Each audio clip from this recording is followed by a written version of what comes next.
부산과 거제가 이제 한 개 경제권을 이제 묶이게 되는 아주 그런 효과가 있습니다. 지금 보시는 게 이제 그 가덕도와 이제 거제도 일대 부산 신항만 인근입니다.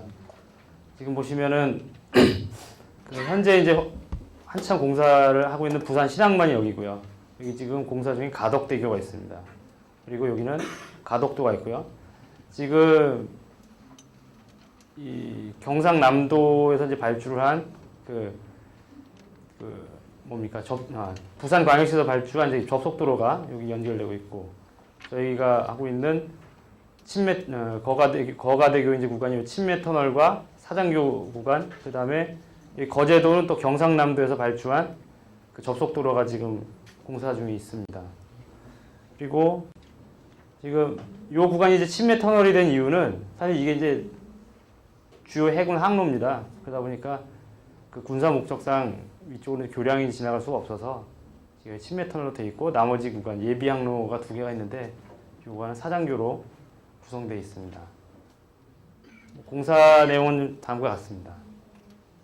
그래서 이거는 사장교 3.5km인데 이제 주 예비 항로에 주 예비교가 1.87km, 부예비교 1.65km, 친매터널 3.7km고, 그 가운데 이제 섬이 하나 있는데 거기 육상 터널이 1km짜리가 있습니다. 출자자는 이렇게 한 약 7개 회사 되고요. 현재 한참 작업 중인데 뭐 실시 설계도 거의 마무리하고 있고, 한참 그 별도 이제 PC 제작 현장에서 그 교량 구조물하고 터널 구조물을 제작하고 있고, 사장교 주탑이 올라가고 있고요. 친매터널 함체 한 개를 요번에 침설을 했습니다. 친매터널에 대해서 좀 말씀드리면 그 트렌치를 굴착을 하고 친매 함체를 제작을 해서 그걸 운반을 해가지고 트렌치 판고사 그냥 순차적으로 침설하는 아주 간단한 개념입니다. 최초로 1910년에 미국에서 그 철도 터널을 한결했고, 도로용 터널은 1928년에 유럽에서 최초로 한 것이 이제 네덜란드에서 40년대 했고, 일본이 1940년대 또 해저 터널을 한 길을 놨습니다. 친매 터널의 이제 적용성인데요. 그 아주 짧은 거리,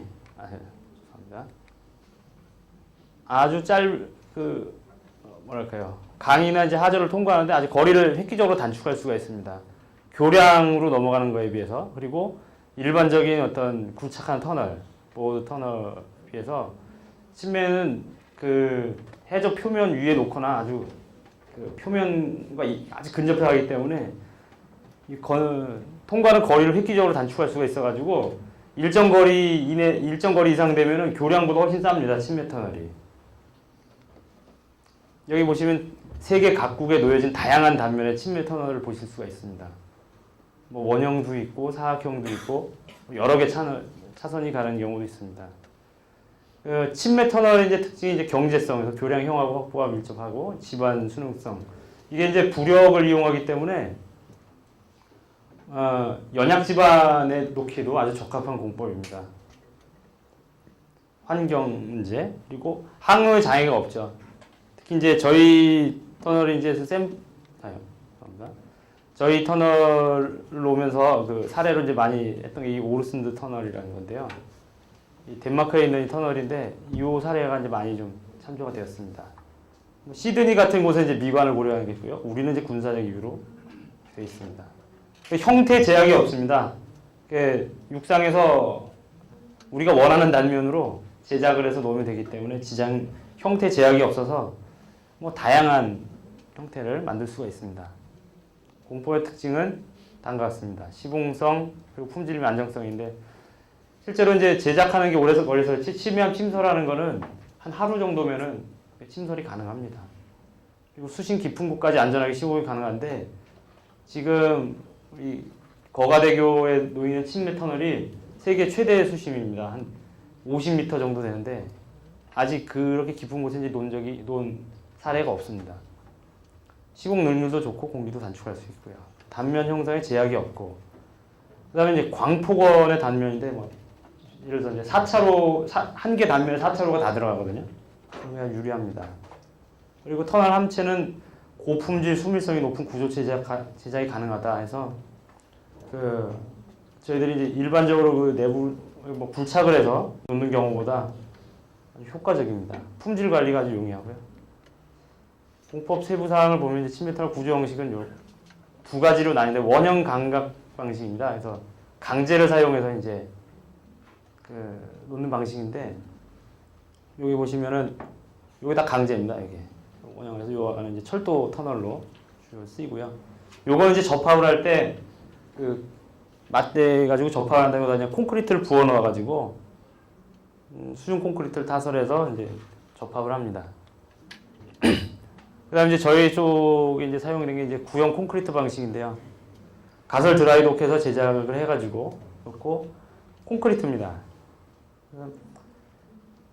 주 부재가 이제 철 콘크리트고요. 수중 접합은 가스켓입니다. 그냥 고무 가스켓 생각하시면 됩니다. 뭐 이렇게 특별하게 무슨 어떤 접합이 있는 게 아니고요.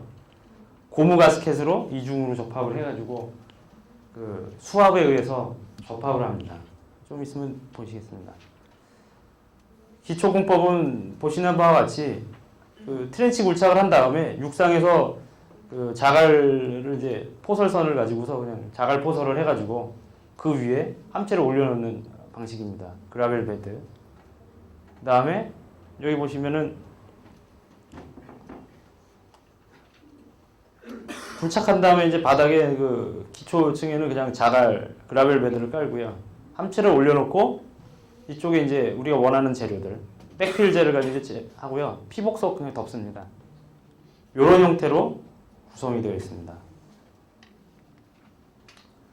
그 다음에 저희들이 했던 것은 이제 처음에 그 바닥에 그 그라벨 베드하고 요 함체와는 이제 몰탈 주입관을 만들어 가지고 그 백필을 한 다음에 그 몰탈 주입관으로 그라우트제를 이제 집어넣어서 그라우팅을 해가지고 40점 그라우팅을 해서 고정을 시키는 걸 했는데 지금은 그냥 지금 현재 하는 거는 단순하게 그 그라벨 베드로만 이루어져 있습니다.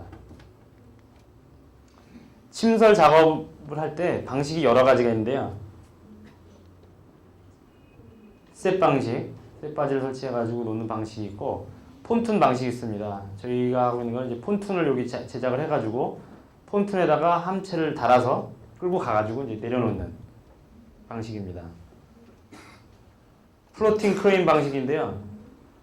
이건 이제 함체가 이제 뭐 크기가 좀 작아가지고 크레인으로 이제 가설이 가능한 경우인데 이게 이런 사례도 있습니다. 이게 저희 회사에서 한 비슷한 유사 사례가 지금 월성 원자력 발전소에 그 외부 방수로 안 박스를 이제 터널로 침매 터널로 만들었는데요.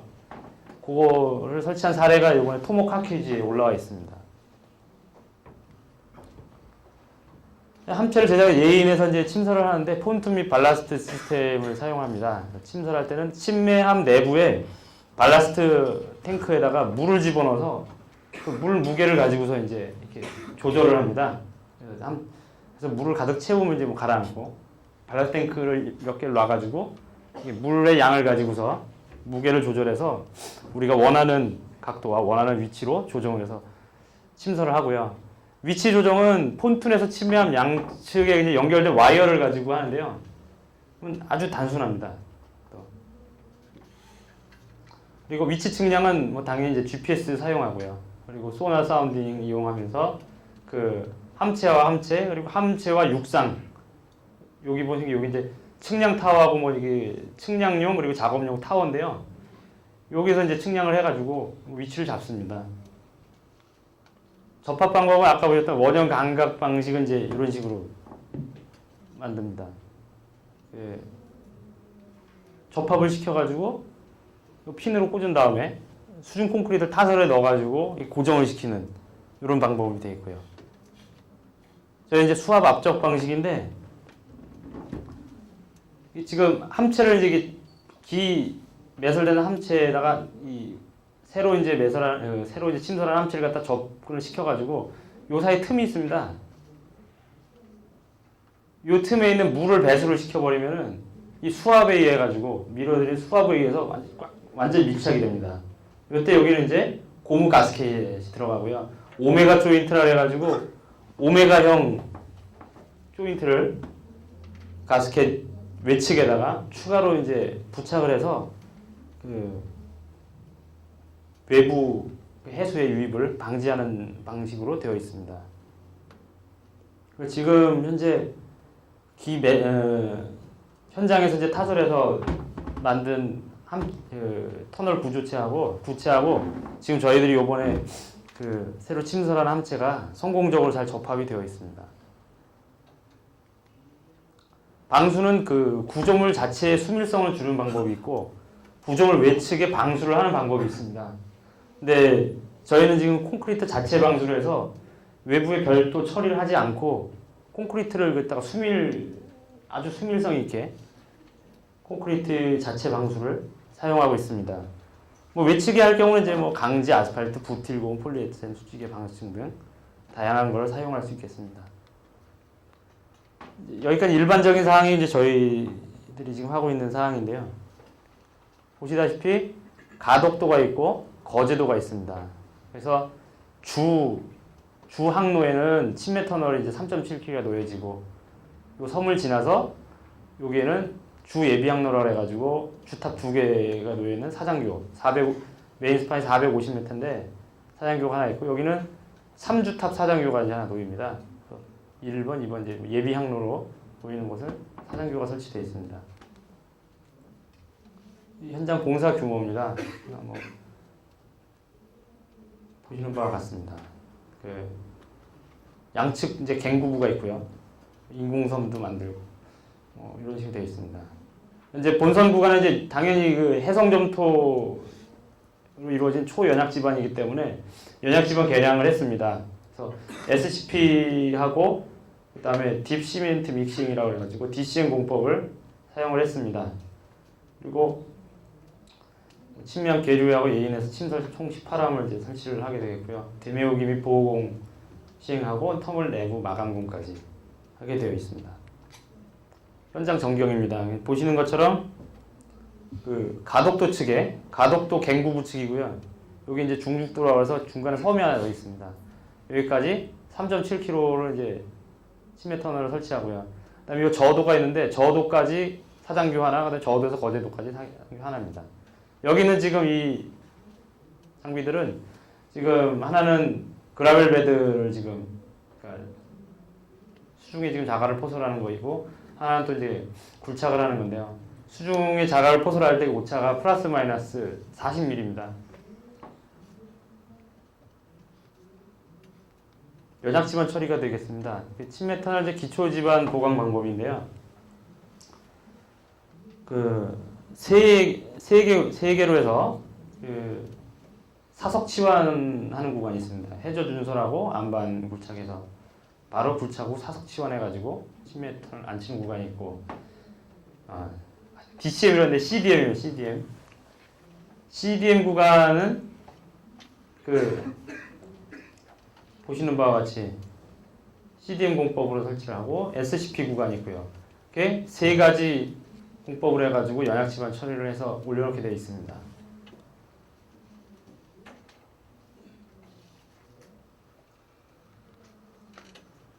시멘트 딥 믹싱, 딥 시멘트 믹싱 혼용되고 있습니다.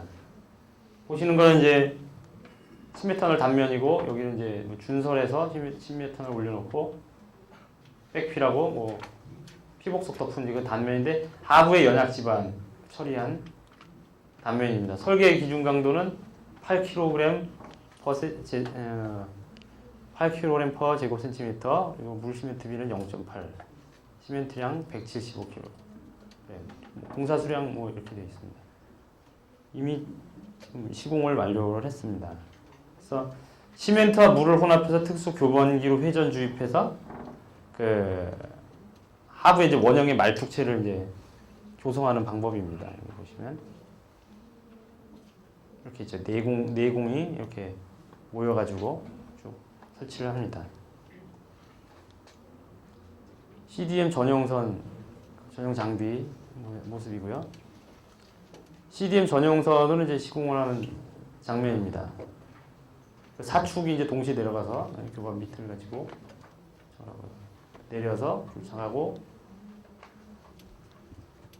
시공을 합니다. 그다음에 이제 SCP입니다. 샌드 컴팩션 파일이고요. 대부분의 구간은 CDM으로 설치가 되어 있지만 상당 구간이 SCP로 좀 설치가 되어 있습니다.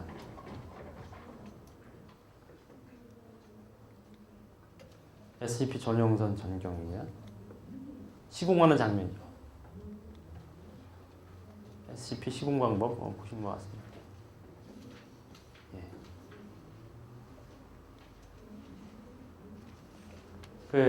다 아시겠지만 뭐 연약 집안 아래 이제 모래를 압입해서 다져진 모래 기둥을 조성하는 집안 계량 공법인데요. 이번에 이제 제 침메탈 구간에서 CDM과 SCP가 이제 그 두 가지가 혼용이 되어 있습니다.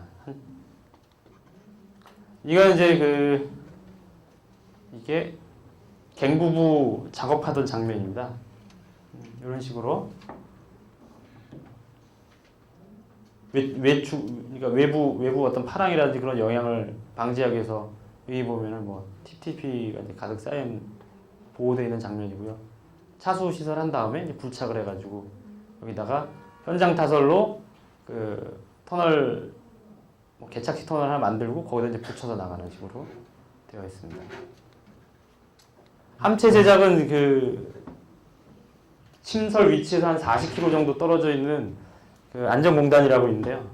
거기에 이제 별도의 그 제작장하고 계류장이 만들어져 있습니다. 그래서 여기 보시는 게 제작장이거든요. 여기 드라이독을 만들어 가지고 여기서 그 PC 제작을 하는 거죠. 여기서 제작하고 여기 계류장으로 옮겨서 대기하다가 이제 침설하는 침설 위치로 옮겨지는 겁니다. 위치는 뭐 통영에 있고요. 여기 보시면 이제 함체도 제작하지만 이 옆에 이 제작장에서 그 교량 기초에 들어가는 케이슨과 그리고 교량 기둥, 뭐 코핑, 사정기 주탑 그 일체를 여기서 지금 제작을 하고 있습니다. 뭐 드라이도이 이제 크기가 474 바이 145m짜리에서 한 번에 4개 함체씩 제작을 해가지고 완성이 되면 양생한 다음에 계류장으로 이동을 하게 되겠습니다. 요건 이제 그 제작장에서 저희들이 공장에서 이제 제작하는 건데요. 보시면은 잠깐만요. 그 사장교의 수면 아랫부분 전체를 여기서 제작을 했고, 그다음에 나머지는 그 기둥하고 코핑까지 다 제작장에서 제작해가지고 운반해서 현장에 가서 접합을 하는 식으로 되어 있습니다. 교량 2개의 분량을 이제 다 제작을 하고요. 뭐 케이슨 제작하는 과정인데요. 이건 나중에 한번 뭐 별도로 요약된 걸 한번 보시죠.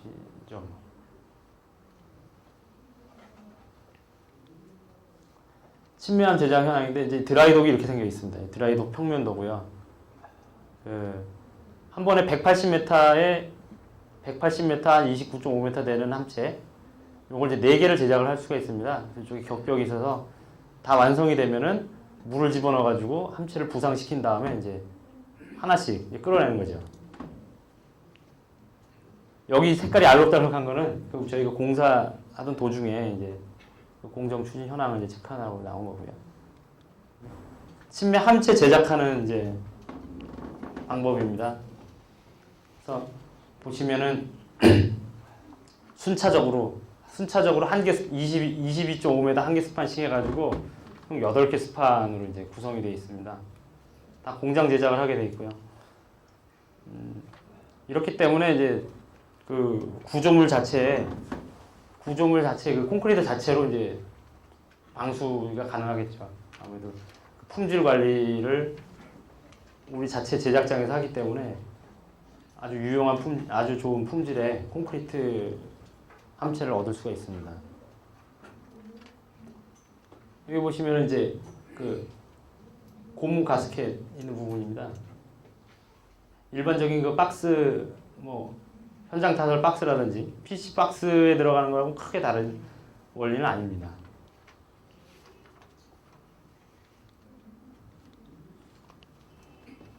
침설 관련해서 이제 주요 공정 진행 순서입니다. 그래서 뭐 업체 이름은 제가 그냥 공공개발로 이렇게 만들었는데요. 준설해가지고 뭐 골재를 가지고 기초 포설하고, 그 다음에 한쪽에서는 또 이제 침설 폰툰하고 EPS라고 해가지고 저희들 별도 침설 장비를 제작해서 그 침설 함체에다가 이제 함체 내외부의 의장 준비를 마치고 운송해서 침설한 다음에 락킹 백필 시행하고요. 보공 및 내부 작업을 시행을 하게 되어 있습니다. 요 각각 이제 색깔로 한 거는 저희들이 이제 그 전문 업체들 그 작업 워크 스코프를 이렇게 구분한 겁니다.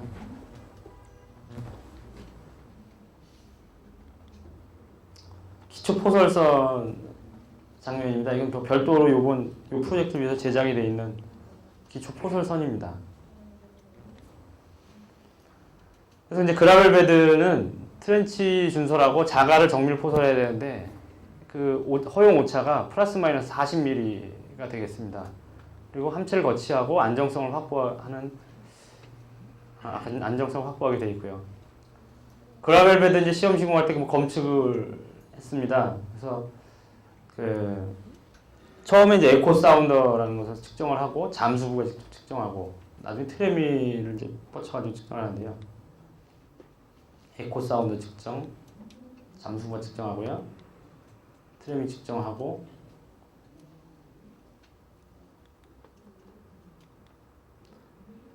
이제 잠깐만요. 기초가 이제 완성이 되는 시점에 운송 및 침설하게 됩니다. 이게 이제 그 완성이 됐을 때 장면입니다. 4차선 양측으로 4차선이고 요 가운데는 이제 그 서비스 터널 개념이죠.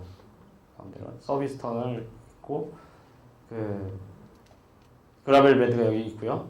백필재가 있고 피복석으로 덮어서 이제 보호를 하게 되어 있습니다. 그리고 그 아까 보셨던 갱구부 쪽은 이게 함체가 뭐 깊이 들어가 있지 않고 그 수면에 이제 노출이 되기 때문에 이 피복석으로 덮어가지고 TTP로 이제 덮어서 보호를 하게 되어 있습니다.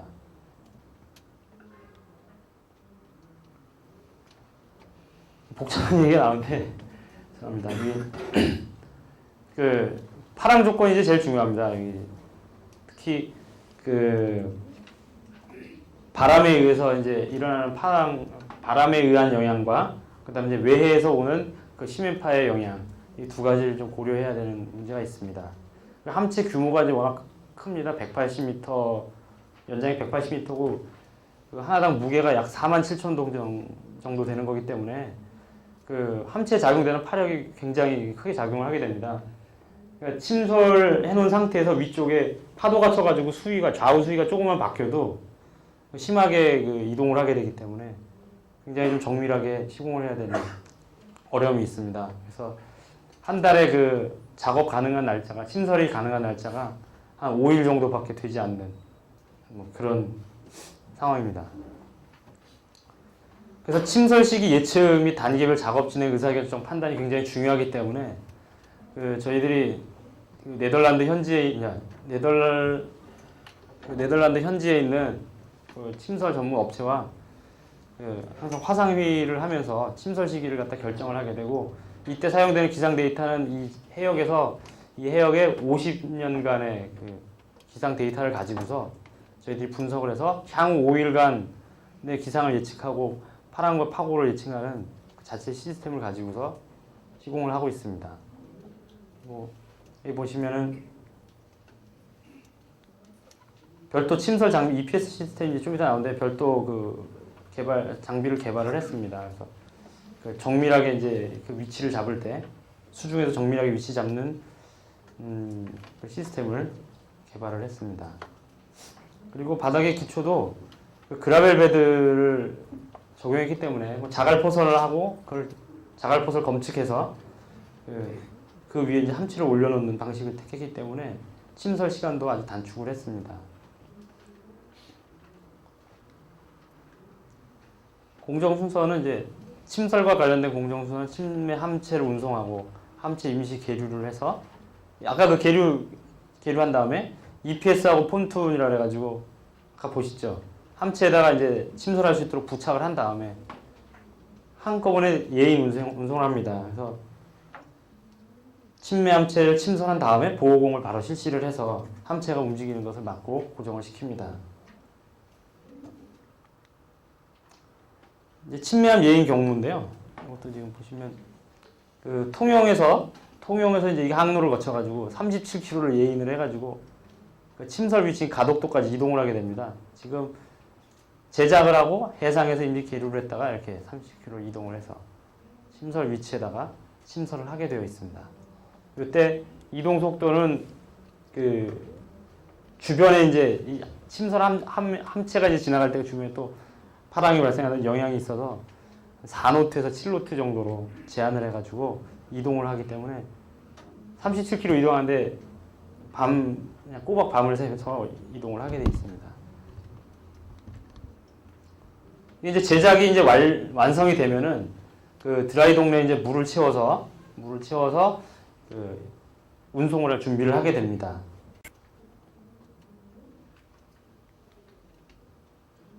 이제 가격벽 쪽에 이제 그 구멍을 이제 해수 유입하는 이제 구멍으로 해서 해수를 집어넣는 장면이고요. 이거는 이제 물을 이제 가득 채우면 해수를 가득 채우면 이제 침매 함체가 이렇게 뜨게 돼 있습니다.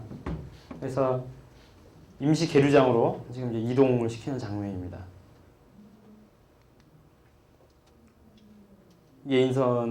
예인선들이 이동을 시킨 장면이고요. 함체가 크다 보니까 여기 사람이거든요. 예. 그래서 이제 지금 임시 계류장에 이제 해상에 이렇게 4개가 네 함체가 이제 지금 이제 계류를 해 있고, 지금 현재 요 하나는 이제 이동을 했죠. 3개 남아 있고요.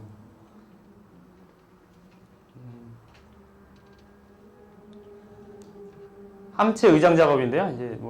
이제 침설을 위해 가지고 해상 이제 함체 구체를 완성시켜서 해상에 갖다 놓은 다음에 해상 임시 계류장에서는 이제 그만 보관만 하는 것이 아니라 거기서 침설을 위한 각종 설비들을 부착하는 작업을 하게 됩니다.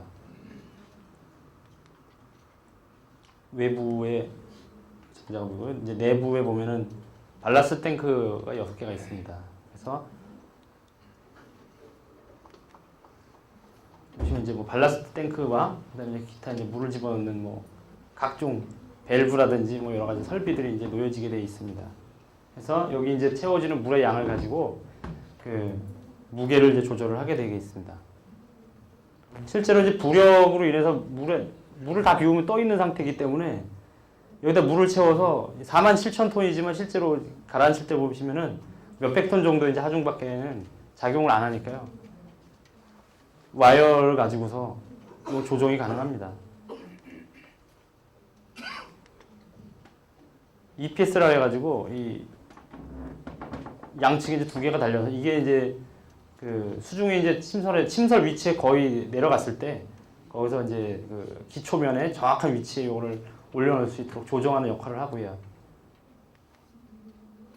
폰툰을 지금 별도로 제작을 해가지고 여기 이제 폰툰에는 기본적으로 이제 함체를 들어 올리고 내리는 각종 설비들, 그리고 이 공사를 이제 총 진행을 하는 어떤 이제 지휘하고 진행하는 이제 그런 시설들이 있습니다. 이제 담당 직원들이 여기 타가지고 같이 이동을 합니다. EPS가 이제 익스터널 포지셔닝 시스템이라 해가지고 보시면 이제 800톤짜리 이제 잭들을 이제 수직잭과 수평잭을 해서 구성이 되어 있습니다. 이제 이거는 이제 그 침설 위치로 이제 해상으로 운송을 하는 장면입니다. 보시면은 여기 이제 폰툰이죠. 요 밑에 이제 EPS가 달려 있습니다. 그리고 이제 측량 타워고요. 이거 이제 침설 위치 70m 전방에 와가지고 이제 와이어를 이제 체결을 합니다. 그래서 그 수중하고 그다음에 인근 섬, 그다음에 이제 저희들이 이제 조정을 할 수 있도록 와이어를 체결하고 여기서부터 이제 측량을 시행해서 이제 근접 측량을 시행을 하게 되어 있습니다.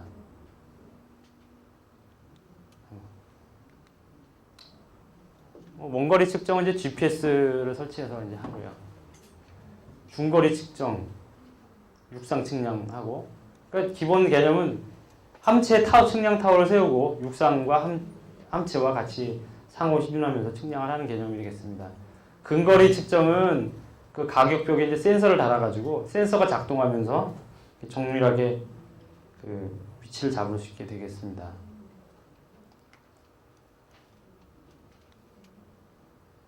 침맹 함체가 이제 하강할 때는 뭐 발라스트 탱크 안에 이제 물을 집어넣어서 주수해가지고 부력을 해서 부력을 상쇄시켜서 딱 900톤 정도 하중을 해가지고 하강을 시키고요. 접합할 때 1800톤 만들어서 집어넣게 되어 있습니다. 그리고 다 가라앉힌 다음에 얼라인먼트 조정을 하죠. EPS를 가지고. 굉장히 이게 함체가 47,000톤이지만 이 부력 때문에 실제로는 그렇게 47,000톤 하중을 움직이는 그 정도 힘이 들어간 게 아니고 800톤 정도 800에서 한 1800 정도 움직이는 정도의 힘이면은 요게 침설이 가능하겠습니다.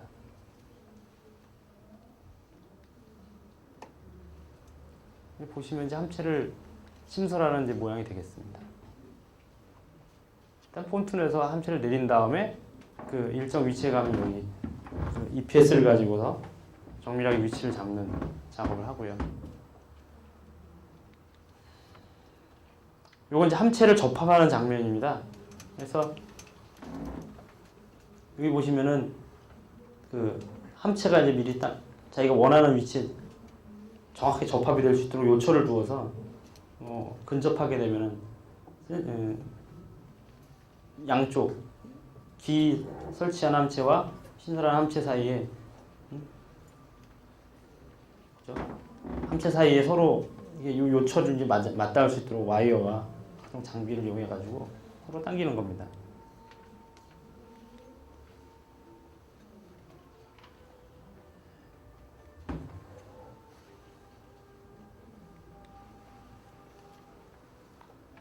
이제 수평 얼라인먼트는 이제 보시는 바와 같이 EPS라는 장비를 이제 설치해가지고 상호 조정을 합니다. 사실 내용은 뭐 아주 간단합니다. 내려서 이동하고요. 이제 침설하게 되면은 이제 안정화를 하는데 일단 이게 함체 얼라인먼트 확인한 다음에 그 발라스 탱크에 이제 물을 이제 가득 채워서 하중을 증대시키고요. 침설용 했던 그 폰툰을 철거한 다음에 이제 바로 락필을 이제 시행을 합니다. 그리고 락필이 완료된 다음에 백필을 해가지고 백필하고 다음에 이제 그게 피복석을 덮어서 보호공을 시행하는 그런 시스템이 되겠습니다. 침메탈 보호공은 이제 보시는 바와 같이 이런 단면으로 되어 있습니다.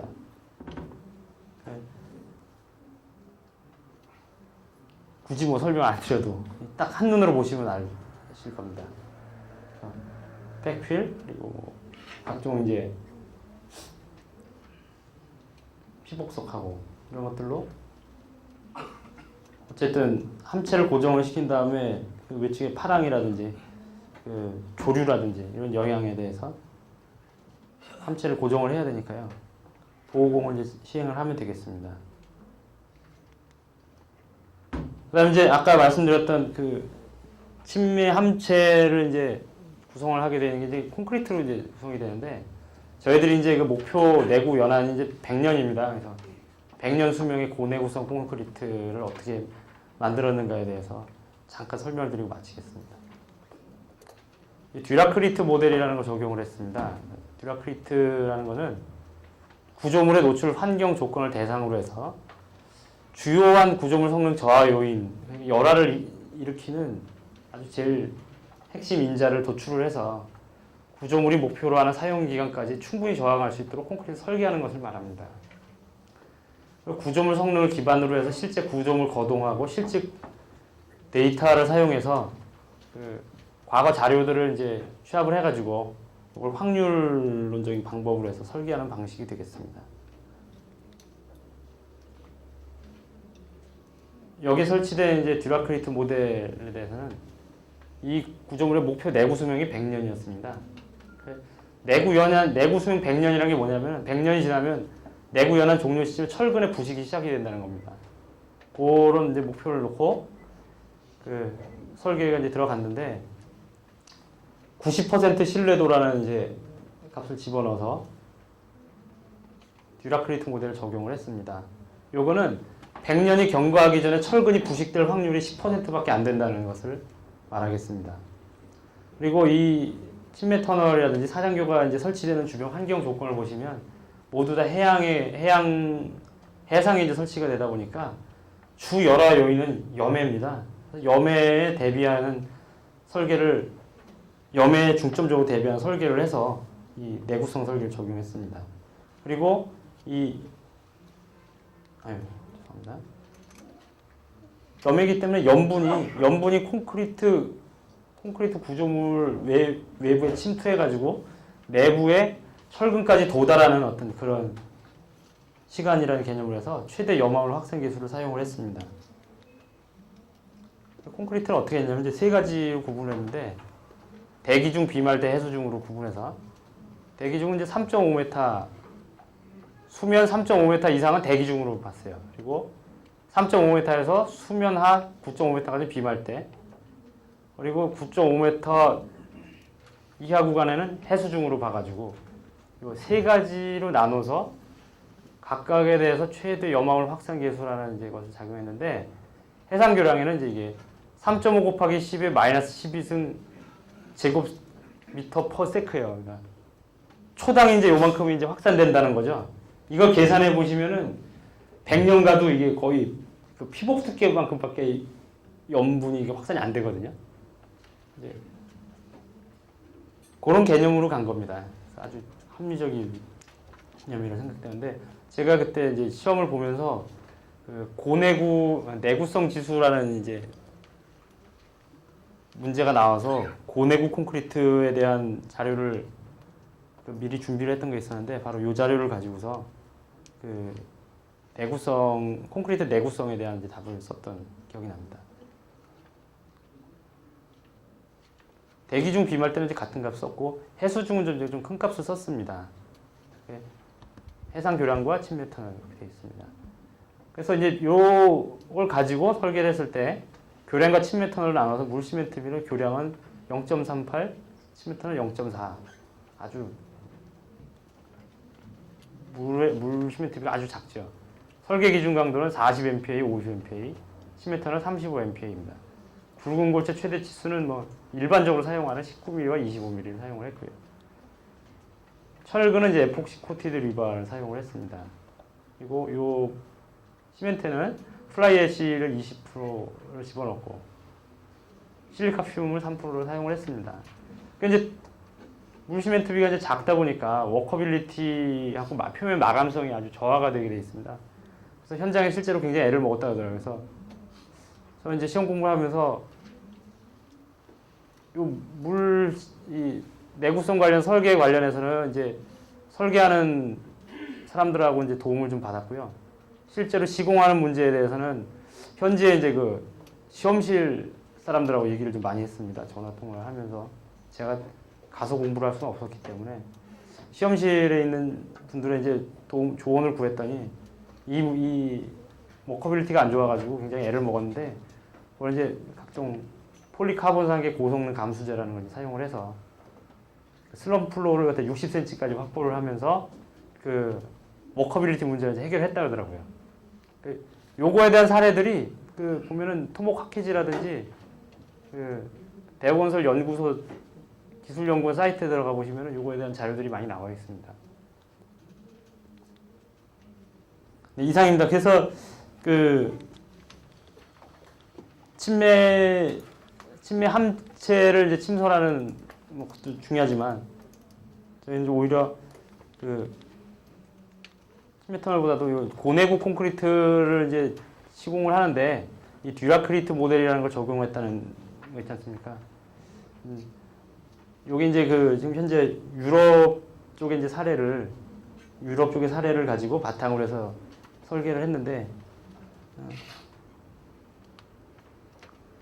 요런 어떤 고내구 콘크리트를 만드는 어떤 그 설계 개념 요거는 활용하시면 실무에 도움이 되시지 않을까 생각을 합니다.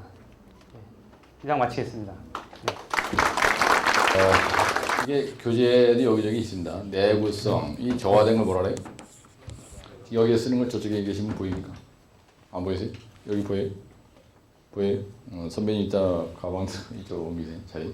네, 여기서 지금 설명할 거거든요. 내구성이 조화된 걸 열화라 그래요. 그래서 열화에 견디는, 그러니까 내구성이 좋은 걸 우리가 듀라크리트라 하잖아요. 듀러블 콘크리트 이게 얘기하는 겁니다. 그래서 거기 보면 구조물 성능을, 여기서 성능이라는 거는 뭐냐면요. 성능이가 뭐예요? 그러니까 구조물의 성능 그러면은 강도, 내구성, 수밀성이 큰 거를 성능이라 그러죠. 그래서 성능 저하 요인이 뭐냐? 내구성이 저하된 거, 성능이 저하된 걸 열화가 됐다 이렇게 얘기하거든요. 그래서 이제 이렇게, 그래서 이거는 목표 연수가 100년 동안 견딜 수 있는 거다. 그래서 철근이 부식이 되면요, 철근이 부식되는 게 뭐 때문에 부식이 돼? 염해, 중성화, 알칼리 골자 반응 때문에 부식이 됩니다. 그래서 이거는 해양성 기후 조건이기 때문에 그 해양 환경, 그래서 그죠? 해양 환경, 그래가지고 여기 보면 염해를 주 열화 인자로 했다. 이게 무슨 말이냐면 염중알동항 중에서 염해, 이게 가장 영향을 많이 받는다는 겁니다. 그래서 여기 보면 최대 염화물 확산 계수라는 게 있어요. 염분이 확산돼서 공구리에 침투되는 계수, 같이 합니다. 최대 염화물 확산 계수. 이런 용어를 여러분들이 폼나게 시험장에 가서 구사를 해야 고득점이 되는 겁니다. 이건 내가 나중에 정리해서 여러분들한테 나눠드릴 거예요.